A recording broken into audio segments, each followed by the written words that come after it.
Salad spinner was kindly sent to me so I could review it for you guys, and I thought I'd go over exactly how to use it. So first off, the stainless steel is very good quality.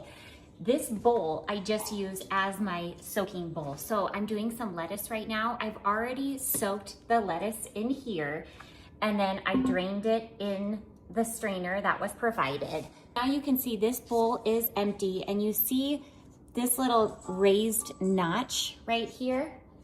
You want to make sure you're aligning that with this. See this hole right here? So make sure you put the hole on top of the raised notch. It goes right on there, but you can feel it too if you want. So here's the lid. All you want to do then is buckle your lid on the side, and you'll hear it snap.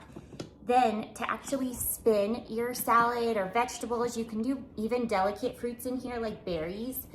You'll just spin around like this. Now, let's check it out and see how much water we got out of this.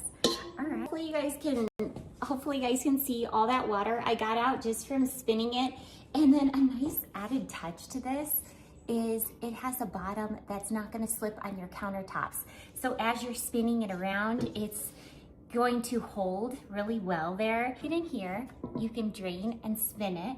And then honestly, this is such a good quality, pretty bowl that if you wanted to even serve your salad or whatever vegetables or fruits you just did in here, you could do the same and just eliminate more bowls that way. So super user friendly. Just again, the biggest thing is make sure you have those holes aligned and then the top latched, and then you just spin and it very easily just gets all that water off. If you're looking for a quality, well-made salad spinner, I definitely am happy with this.